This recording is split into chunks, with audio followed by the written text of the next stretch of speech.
ব্যক্তিজনৰ দিনৰ ভাগত কৰ্ম হ'ল সেইটো আৰু ৰাতিৰ ভাগত কৰ্ম হ'ল সেইটো আৰু সেইটোকে গুৰুজনাই কৈছে মিছা বিষয় অকমাত্ৰ কৰে বোলা এইটো নাম হ'ল মিছা বিষয় গতিকে মিছা বিষয়ক যিমানে যিমানে অভিলাষ কৰি বিশ্বাস কৰি আগ্ৰহান্বিত হ'ম সঁচাটো হ'ল কৃষ্ণ নাম আৰু মিছাটো হ'ল ইতিমধ্যে পদে কোৱা কথাখিনি গতিকে মিছাৰ প্ৰতি যিমানে যিমানে আগ্ৰহান্বিত হ'ম সি হেতু নেদেকৈ মৰে আপোনাৰ নাশ সেইকাৰণে আমি যে দিনে দিনে মৃত্যুৰ ফালে আগবাঢ়ি গৈ আছো এই কথাটো আমি কেতিয়াও বুজি পাব নোৱাৰো আৰু বুজি পাব নোৱাৰাৰ বাবে আমাৰ কি হয় বোলে অহা মাহৰ দৰমহাটো পালে মটৰচাইকেল এখন তাৰ পাছৰ দৰমহাটো পালে পাৰিলে মোবাইল এটাও ল'ব লাগিব ভাল চাই তাৰ পাছৰ মাহৰ দৰমহাটো পালে কি ল'ম বোলে ফ্ৰিজ এটা ল'ব লাগিব এই চিন্তাবিলাক থাকে কিন্তু এজন একান্ত ভকতৰ কি হয় কেৱল দৰমহাটো পোৱালৈ বাট চাই থাকোঁতে তেওঁ কি কৰে বাট চোৱাৰ সময়খিনিত এটাই ভাবি থাকে যে গুৰু গৃহভাগ অকণমান যদি ধুনীয়াকৈ নিৰ্মাণ কৰি ল'ব পাৰি তেতিয়াহ'লে ঈশ্বৰ সেৱা কৰিবলৈ বৰ ভাল লাগিব তাৰপিছত কেনেকৈ গুৰু সেৱা ঈশ্বৰ সেৱা ভকতক সেৱা কৰিবৰ বাবে বোলে অহা মাহৰ দৰমহাটো পালে পাৰিলে নাম এষাৰ কৰিব লাগিব সৰুকৈ হ'লেও লিষ্ট এখন তেতিয়াৰ পৰা মনত চিন্তা কৰি আমুকক মাতিব লাগিব আমুকক মাতিব লাগিব পাৰিলে আমুককো মাতিব লাগিব দৰমহাটো পোৱাৰ বাবে নাম এষাৰ কৰি এইটো হ'ল ঈশ্বৰ চিন্তাত গতি হোৱা এজন ব্যক্তিৰ ভাৱনা এতিয়া সেইখিনি কৰি থাকোঁতে সংসাৰ ধৰ্ম গুৰুজনাই কৈছে আমি পাঁচটা কৰ্মত ব্ৰতী হ'ব লগা হয় প্ৰত্যেকজন নিতে বলি বিশ্ব পাঞ্চ যজ্ঞ নিতে নিতে পাঁচটা কৰ্ম আমি আশ্ৰয় কৰিব লগা হয় সেই পাঁচটা কৰ্ম পঞ্চযজ্ঞ বুলি কোৱা হয় আৰু সেই পঞ্চযজ্ঞ হ'ল দেৱ ঋষি ভূত পিতৃ আৰু কুটুম্ব বা পুষ্য এওঁলোকৰ অৰ্থে কৰা সেই কৰ্মকেইটা শাস্ত্ৰত কৈছে পঞ্চযজ্ঞ বুলি কোৱা আছে এতিয়া জন্মজাতে শূদ্ৰ জন্ম হোৱাৰ লগে লগে প্ৰত্যেকজন অজ্ঞানী বুলি কোৱা আছে জন্ম হোৱাৰ লগে লগে প্ৰত্যেকজনে অজ্ঞানী তেওঁ ব্ৰাহ্মণ কুলতে জন্ম হওক তেওঁ ক্ষত্ৰিয় কুলতে জন্ম হওক ব্ৰাহ্মণ ক্ষত্ৰিয় বৈশ্য শূদ্ৰ জন্মসূত্ৰে তেওঁ মাত্ৰ শূদ্ৰ অজ্ঞানী তাৰপিছত সংস্কাৰতে বীজ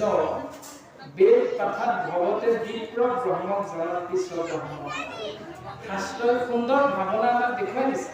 যে জন্ম হোৱাৰ লগে লগে এজন মানুহ অজ্ঞানী বুলি কোৱা হৈছে শূদ্ৰ সংস্কাৰতে বীজ তেওঁ যেতিয়া পিতৃ মাতৃয়ে ভাল ভাল কথা শিকাব সেই সংস্কাৰ পৰিয়ালটোত যিটো বোলে ককা আইতা বুঢ়া গধূলি গুৰুদেৱ নাম ভকত চাৰি মহাবস্তুৰ আশ্ৰয় কৰি জীৱনটো যাপন কৰিবলৈ চেষ্টা কৰা গৃহত জন্ম হোৱা সন্তানটিয়ে সেই পৰিৱেশ পোৱাৰ লগে লগে সংস্কাৰতে বীজ তেওঁ সংস্কাৰী এটা পৰিৱেশ পোৱাৰ লগে লগে তেওঁ বীজ বুলি কোৱা হৈছে তাৰপিছতে বেদ পাঠাত ভৱতে বিপ্ৰ তেওঁ যেতিয়া আধ্যাত্মিক শিক্ষাৰে নিজকে আগবঢ়াই দিবলৈ চেষ্টা কৰিব তেতিয়াহ'লে বেদ পাঠাত ভৱতে বিপ্ৰকে ব্ৰাহ্মণ বুলি কোৱা হৈছে তাৰপিছত যেতিয়া ব্ৰহ্মক জানন্তি অৰ্থাৎ ব্ৰহ্মৰ বিষয়ে যেতিয়া তেওঁ জানিবৰ বাবে সমস্ত ভূততে ব্যাপী আছো মই হৰি সভাটো মহিমা বিষ্ণু বুদ্ধি যে সমস্ততে ভগৱন্ত আছে এক পৰম ব্ৰহ্ম আছে এই ভাৱনাটো যেতিয়া হৃদয়ত ৰাখি উৰণ বুৰণ গজন ভ্ৰমণ চাৰিমুঠিৰ প্ৰতি একে ভাৱনাটো ৰাখিব নিশ্চত সাধুত যাৰ দৃষ্টি এক জ্ঞান যি সাধুৰ প্ৰতি যিটো জ্ঞান হ'ব চুৰজনৰ প্ৰতিও দাতাটো চুৰত যেন দৃষ্টি একটো দানীজনৰ প্ৰতিও যিটো ভাৱনা থাকিব চুৰজনৰ প্ৰতিও একে ভাৱনাই ৰাখিব পৰা যিটো ব্ৰহ্ম জ্ঞান তেওঁ আয়ত্ত কৰিব উপলব্ধি কৰিব সেই ভাৱনাৰে যেতিয়া তেওঁ নিজৰ জীৱন আগবঢ়াই নিবলৈ চেষ্টা কৰিব তেতিয়াহ'লে শাস্ত্ৰই কৈছে তেওঁ হ'ল ব্ৰাহ্মণ গতিকে বৰ্তমান পদত ক'লে নাহি জ্ঞান যিজনৰ এই জ্ঞানটো নাই যাৰ যিজনৰ এই জ্ঞানটো নাই জাতি ধৰ্ম মাত্ৰ কৰে যে মই ব্ৰাহ্মণ কুলত জন্ম হৈছোঁ গতিকে মই ব্ৰাহ্মণ গতিকে ব্ৰাহ্মণৰ স্বধৰ্ম হ'ল বেদ অধ্যয়ন কৰা মই ক্ষত্ৰিয় কুলত জন্ম হৈছোঁ গতিকে মোৰ স্বধৰ্ম হ'ল আশ্ৰিতক ৰক্ষা কৰা মোৰ স্বধৰ্ম মই ক্ষুদ্ৰ আৰু বৈশ্য কুলত জন্ম হৈছোঁ গতিকে মোৰ স্বধৰ্ম হ'ল ব্যৱসায় বাণিজ্য কৰা আৰু খেতি বাতি কৰা গতিকে প্ৰত্যেক ব্ৰাহ্মণ ক্ষত্ৰিয় বৈশ্য ক্ষুদ্ৰ হিচাপে জন্মগত স্বধৰ্ম জীৱৰ এইকেইটা যে বেদ অধ্যয়ন কৰা আশ্ৰিত ৰক্ষা কৰা খেতি বাতি কৰা ব্যৱসায় বাণিজ্য কৰা কিন্তু ব্ৰাহ্মণ ক্ষত্ৰিয় বৈশ্য ক্ষুদ্ৰ এই চাৰিও জাতিত জন্মগ্ৰহণ কৰা জীৱৰ স্বধৰ্ম এইকেইটা এতিয়া এই কথাটো কোৱা যে নাহি জ্ঞান যাৰ জ্ঞানটো নাই জাতি ধৰ্ম মাত্ৰ কৰে জাতিগতভাৱে তেওঁ স্বধৰ্মটোহে কেৱল পালন কৰিবলৈ চেষ্টা কৰে আৰু সেইটো কৰিবলৈ গৈ তেওঁ কি কৰে পাঁচটা কৰ্ম অগ্ৰাধিকাৰ দি পঞ্চযজ্ঞ হিচাপে সেইটো পালন কৰিবলৈ চেষ্টা কৰে আৰু সেইকেইটা পালন কৰোঁতে খণ্ডনৰ বাবে কি হয় এই নাম শুনে দেৱই নপূজে তৰ্পণে লিখিৰ বলিদানে ভূত শ্ৰাদ্ধ আদিয়ে পিতৃৰ হোম যজ্ঞৰ দ্বাৰা দেৱৰ ঋণৰ পৰা মুক্ত হৈ থাকিব পাৰে এটি জীৱতত্ব তাৰপিছত তৰ্পণ প্ৰক্ৰিয়াৰে ঋষিৰ ঋণৰ পৰা তাৰপিছত বলি আৰু দান এই দুটা প্ৰক্ৰিয়াৰ দ্বাৰা ভূতৰ ঋণৰ পৰা এটি জীৱতত্ব মুক্ত হ'ব পাৰে তাৰপিছত পিতৃ মাতৃ ঋণৰ পৰা মুক্ত হ'বৰ বাবে শ্ৰাদ্ধ আৰু পিণ্ড এই দুটা কৰ্ম আশ্ৰয় কৰিব লাগে তাৰপিছত সমভাৱে সুহৃদ জনৰ খোজে ঋণ এহি ভাৱে ঋণী সদা ভকতি বিহীন এনেকৈ জন্মগ্ৰহণ কৰা এটি জীৱতত্বই আমি ইকুলা সিকুলাকৈ বৰমা বৰদেউতা খুৰী খুৰা জেঠাই জেঠু এনেধৰণে সকলোৰে ওলাই পাছি আমি একলা দুকলাকৈ ডাঙৰ হৈছোঁ গতিকে মেট্ৰিক পৰীক্ষা দিয়া সময়টোলৈকে আমি সৌজন্যতাৰ খাতিৰত আমি এটা কলম দি শুভেচ্ছা জনাওঁ সেইখিনি মুহূৰ্তলৈ আৰু লগতে এজন ৰিক্সাৱালাই যেতিয়া আমাক নিৰ্দিষ্ট সময়ত বিদ্যালয়ত পোৱাই দিব সময়মতে প্ৰত্যেক দিনা ভাড়াটো লয় আৰু সেই ব্যক্তিজনে তেওঁৰ বাহনখন লৈ নিৰ্দিষ্ট সময়ত বিদ্যালয়ৰ সেই গেটৰ সন্মুখত আমাৰ সন্তানটো উপস্থিত কৰোৱায় এইখিনিলৈকে যিমান ধাৰ আমাৰ থাকি যায় প্ৰত্যেকেই জনসাধাৰণৰ এইখিনি ধাৰৰ পৰা মুক্ত হ'বলৈ শাস্ত্ৰই কৈছে সমভাৱে অৰ্থাৎ প্ৰত্যেকৰে প্ৰতি পিতৃদেৱো হ'ব পিতৃক যেতিয়া আমি ঈশ্বৰ জ্ঞান কৰিম গতিকে পিতৃৰ সমবয়সৰ গাঁওখনত যিমান আছে সিমানজনকে আমি পিতৃ হিচাপে মান্যতা প্ৰদান কৰি আমি সেৱা নিবেদন কৰিব সকলোকে তাৰপিছত নিজৰ মাতৃসমৰ আইসকলক আমি সেই মাতৃদেৱো হ'ব শাস্ত্ৰখনতে সেইধৰণে আমি সেৱা নিবেদন কৰিব আইতা নিজৰ ঘৰত আছে ককা নিজৰ ঘৰত আছে গতিকে ককাক যিধৰণে আমি সেৱা কৰোঁ গাঁওখনত ককাৰ বয়সৰ যিমান আছে অঞ্চলটোত যিমান আছে বাটে পথে লগ পালেও আমি তেওঁলোকক সেই ভাৱনাৰে সেৱা আগবঢ়াব লাগে গতিকে সমভাৱে মৰম স্নেহ ভাতৃত্ববোধৰ মাজেৰে আমি সুহৃদসকলৰ পুষ্য ঋণৰ পৰা আমি স্বাভাৱিকতে মুক্ত হৈ থাকিব পাৰোঁ সেইটো শাস্ত্ৰই কৈছে এনেকৈ এহি ভাৱে ঋণী সদা ভকতি বিহীন কিন্তু এনেকৈ পাঁচটা ধাৰৰ পৰা মুক্ত হৈ থাকিবলৈ পাঁচটা কৰ্মক যজ্ঞ হিচাপে সেই জীৱ তোমালোকে পালন কৰিলে এটা কথা সদায় মনত ৰাখিবা যদি তোমালোক প্ৰকৃততে ভকতি তেতিয়াহ'লে তোমালোকে পাঁচটা কৰ্ম কৰা নকৰা একেবাৰে কৰিলেও একো লাভ নাই নকৰিলেও একো লোকচান নাই কৰা নকৰাটো তোমালোকৰ নিজৰ নিজৰ চিন্তা গতিকে এইকেইটাতকৈ শ্ৰেষ্ঠ হ'ল শুকায় বাক্য মন কৰি নিশ্চয় যিজন মুকুন্দৰ চৰণত পখিল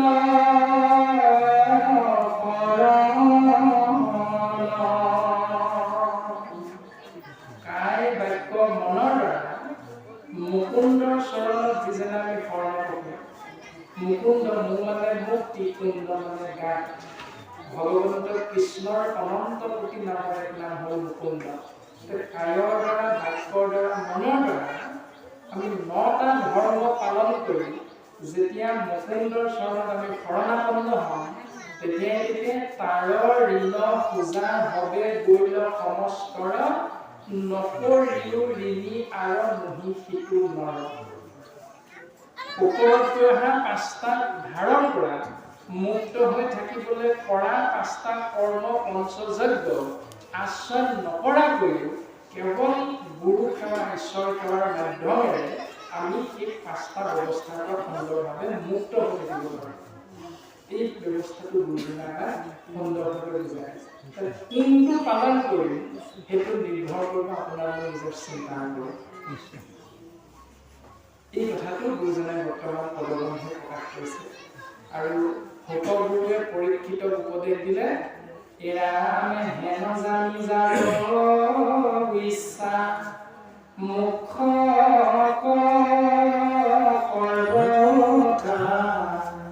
পৰীক্ষিত দেৱে শুনিব কৃষ্ণ কথা। হে ৰাজন পৰীক্ষিত, হেন জানি এই কথাটো জানি লৈ যিজনৰ ইচ্ছা আছে মুখ্য প্ৰাপ্তি, তেওঁৰ কৰ্ম এটাই, সেইটো হ'ল তেতিয়াই শুনিব কৃষ্ণ। শুনিব লাগিব কেৱল কৃষ্ণ। এইটো উপদেশ দিলে আমাক। এই উপদেশটো এতিয়া পালন কৰিছোঁ। আজি আমি হেয়তি বাজনা আমন্ত্ৰণ কৰি আহিলোঁ, শুনিলোঁ। কিন্তু শুনাৰ পাছত কালিলৈ পৰা আমি যদি আকৌ একেখিনি কামকে কৰি থাকোঁ, তেতিয়া শুনাৰ পৰা বিশেষ লাভ নহয়। শুনাৰ পৰা আমাৰ লাভ তেতিয়াহে হ'ব, কালিলৈ পৰা আমি শাস্ত্ৰৰ পৰা নিয়মটো পালন কৰিব লাগিব। আমাৰ সমাজভাগী যিয়ে নহওক, শ্ৰীমন্ত শংকৰদেৱ সংঘও হ'ব পাৰে, বামুণীয়া পন্থও হ'ব পাৰে, তাৰপিছত ভাগৱতী সমাজো হ'ব পাৰে, ব্ৰাহ্মণো হ'ব পাৰে। আমাৰ সমাজৰ নাম যিয়ে নহওক, কিন্তু কৰ্মটো শাস্ত্ৰৰ লগত এক হ'ব লাগিব। তেতিয়াহে আমাৰ জীৱন মুক্তি বুলি শাস্ত্ৰই প্ৰমাণ কৰিছে।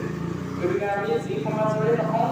আজি শুনা কথাখিনি অন্ততঃ কালিলৈ পৰা আমি পালন কৰা এটা দুৰ্বাৰ হেঁপাহ স্পৃহা আমি মনৰ মাজত ৰাখিব লাগিব। আৰু ৰাখিলৈ সেই পথে যদি আগবাঢ়ো, তেতিয়াহ'লে নিশ্চিত ৰূপত সেই জীৱনটোৱে ঈশ্বৰ পুৰুষৰ পূৰ্ণ কৃপাৰ মাত্ৰৰে পৰম গতি লাভ কৰিব। কাৰণ নাৰায়ণ স্মৰণে পৰম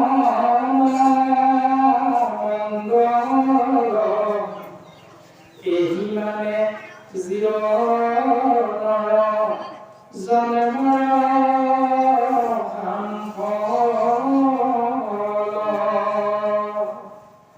অন্তকালে হৰিস্মৰে যিটো ভাগ্যৱন্ত, তাহাৰ মহিমা কহি কোনে পাৱে অন্ত। কাৰণ নাৰায়ণৰ নামেই হ'ল জীৱৰ পৰম মংগল সাধনকাৰী বস্তু। আৰু ইয়াক আশ্ৰয় কৰিলে জীৱৰ জন্মৰ সফলতাটো হয়। আশ্ৰয় নকৰা জীৱনটোৱে হ'ল বিফল জীৱন। অন্তকালে হৰিস্মৰে যিটো ভাগ্যৱন্ত, তাহাৰ মহিমা কহি কোনে পাৱে অন্ত। মৃত্যুৰ প্ৰাক্ষণত যদি আমি কৃষ্ণ নামটো আশ্ৰয় কৰি যাব পাৰোঁ, তেতিয়াহ'লে তেওঁতকৈ ভাগ্যৱন্ত দ্বিতীয়জন এই সংসাৰত নাই। উজু কৰি দিলে বোলে মৰিবৰ সময়তে কৃষ্ণ বুলি ক'বলৈ কৈছে, গতিকে মই মৰিবৰ সময়ত কৃষ্ণ বুলি কৈ দিম। এতিয়া কৃষ্ণ বুলি ক'ব সদায় নহ'লেও হয়। আমি এইকাৰণে সদায় প্ৰত্যেক মুহূৰ্ততে কৃষ্ণ নামটো আশ্ৰয় কৰোঁ, কাৰণ কোন মুহূৰ্তত আপোনাৰ মোৰ মৃত্যু হ'বলৈ আমি ক'ব নাজানো। ইমান ভোকত আছোঁ, অকণমান পাছতে আমাৰ বাপ সেৱকী বাপজনে ক'ব বোলে বাবলৈ সিদ্ধ নহ'ল, গতিকে আহক। আমি তললৈ নামি গৈ সিদ্ধ ব্যৱস্থা গ্ৰহণ কৰা স্থানত উপস্থিত হৈ আসনত বহি যেতিয়া আমি সিদ্ধ গ্ৰহণ কৰিম, সেই সিদ্ধ প্ৰথম গৰা ভিতৰলৈ নিওঁতে হয়তো আপোনাৰ মোৰ ডিঙিত লাগি মৃত্যু হৈ যাব পাৰে। কিন্তু এতিয়া আমি কোনোবাই জানো নেকি যে সেই অলপ আধা ঘণ্টাৰ পাছত গ্ৰহণ কৰিবলৈ লোৱা সেই সিদ্ধমতী প্ৰথম গৰাটোৱে আপোনাৰ মোৰ বাবে মৃত্যুৰ কাৰণ হৈ ৰৈ আছে? কোনো নাজানে। ভাবিছিলে কোনোবাই? এবাৰো নাই। আকৌ সেই সিদ্ধমতী আনন্দ মনেৰে গ্ৰহণ কৰাৰ পিছত বোলে বৰ ভাল লাগে, দেখি নাপাওঁ আজি বাপজনে কিন্তু বৰ সুন্দৰ ৰন্ধন কৰিছে এই বুলি কৈ উঠি যেতিয়া সোণে চাদাই লগে তামোলখন মুখত ভৰাম সেই তামোলখন ভৰাওঁতে এজন বাপে কিবা এটা কৈ দিলে বোলে হকিয়াত ভালনে উত্তৰটো দিবলৈ যাওঁতে হঠাৎ স্বৰ লিখা আপোনাৰ মৃত্যু হ'ল জানিলে কি সেই তামোলখনে যে আপোনাৰ মৃত্যুৰ কাৰণ হৈ ৰৈছে গুণটো নাজানো সেইকাৰণে ভাগৱত ধৰ্মৰ তত্ত্ব দৰ্শন কৰাইছে গুৰুজনে ফলমূল জল পুষ্প ফলমূল খাদ্য দ্ৰব্য যত অন্ন আদি কৰি ভাবে অৰ্পিত কৃষ্ণ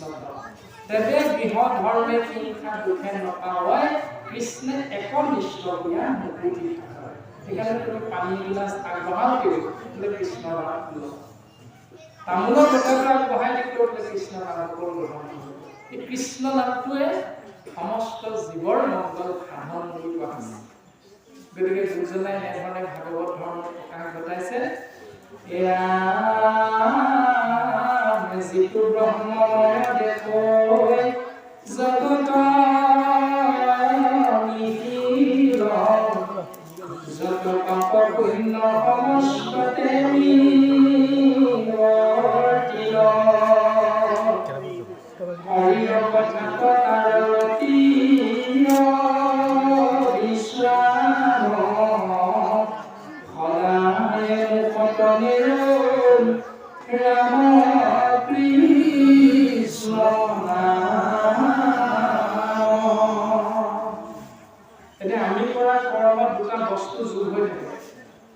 ভাল যদি কৰ্মটো কৰো তাৰমানে সমাজৰ দৃষ্টিত যেতিয়া আমি ভাল বুলি চিনাকিটো হৈ যাব তেতিয়া আমাৰ কৰ্মত এটা বস্তু যোগ হয় সেইটো হ'ল পুণ্য আমি পুণ্যৰ গৰাকী হৈ যাম আৰু যেতিয়া আমাৰ কৰ্ম আমাৰ চিনাকিটো হৈ এইটো পুণ্যে নাথাকে এইটো দেখিলেই খং উঠে এই বুলি যেতিয়া আমাৰ ভাৱনাটো আহিছে তাৰমানে আমাৰ কৰ্মখিনি ভুল হৈছে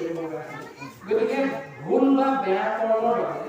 আপুনি এটা গৰাকী হওঁ সেইটো হ'ল পাপ বেয়া কৰ্মত পাপৰ গৰাকী ভাল কৰ্মত পুণ্যৰ গৰাকী কিন্তু গুৰুজনে কৈছে যিটো ব্ৰহ্মময় দেশ জগত এই ব্ৰহ্মাণ্ডত চেদ জন্দ উদ্ভিদ জৰাই গৈছে চাৰি মুঠি চাৰিটা ভাগত বিভক্ত হৈ থকা জীৱৰ প্ৰতি যেতিয়া সমান ভাৱনাটো থাকিব তেতিয়া জীৱৰ পাপ আৰু পুণ্য শূন্য হৈ যায় পাপ পুণ্য যত পাপ পুণ্য সমস্ততে নিবৰ্তি বৰ্তি মানে যোগ হয় নিবৰ্তি মানে নাইকিয়া হৈ যায় তেওঁ পাপো শূন্য হৈ যায় তেওঁ পুণ্যও শূন্য হৈ যায় তেওঁ পাপ আৰু পুণ্য যেতিয়া শূন্য হৈ যায় পাপৰ বলত জীৱ নৰক অভিগমী হয় পুণ্যৰ বলত জীৱ পৰমগতি হয় কিন্তু গুৰুজনাই কৈছে যে পাপ আৰু পুণ্য যেতিয়া শূন্য হ'ব তেতিয়া জীৱ বৈকুণ্ঠ এতিয়া আপোনাৰ কোনটো লাগে সেইটো আপোনাৰ কৰ্মতে নিৰ্ভৰ কৰিব আপোনাৰ আচাৰ আচৰণ নিৰ্ভৰ কৰিব আমি কোনটো গতি বিচাৰোঁ যিটো বিচাৰোঁ সেইটোৱে পাবা ভাগৱত এনে কল্প কৰিব যে মাগন্তা জন্মটো এই ফলনা তুমি যি বিচাৰিবা তাকে পাবা ইমান উত্তম শাস্ত্ৰ ইমান উত্তম বস্তু কি বিচাৰিম সেইটো নিৰ্ভৰ কৰিব আপোনাৰ ভাৱনাৰ ওপৰত ভাৱনাটো কি সেইটো আমি নিজে নিজে বুজি পাওঁ ভাবি ভক্তি ভাবিলে ভগৱন্তক পায় আৰু যিজনে ভগৱন্তক পাবৰ দুবাৰ স্পৃহা হেঁপাহ ৰাখে তেওঁ এটাই কৰ্ম হৰিৰ কথাটো তাৰ ৰতি অবিশ্ৰাম সদায় মুখত নিৰয় ৰাম কৃষ্ণ তেওঁ মুখত সদায় ৰাম কৃষ্ণ নামটো থাকিব শইকীয়া উপাধিটো নাহে দাস উপাধিটো নাহে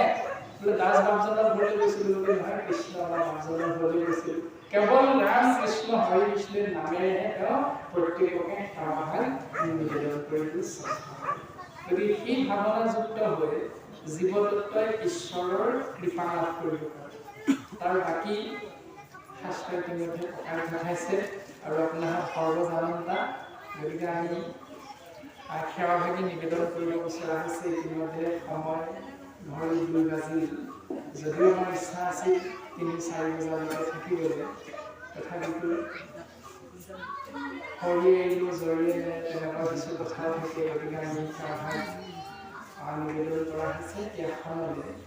প্ৰশান্তৰ দ্বাৰা আহিবৰ বাবে আৰু আমি যিহেতু যাবগৈ লাগিব খোলাই মন কৃষ্ণ মাইক্ৰফোনটো দিয়কচোন।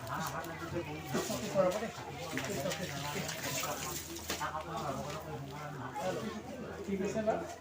আহাৰৰ হাতত চাকি বন্তি জ্বলাব পাৰে নে নোৱাৰে? তেনেকুৱা অকণমান কৃষ্ণ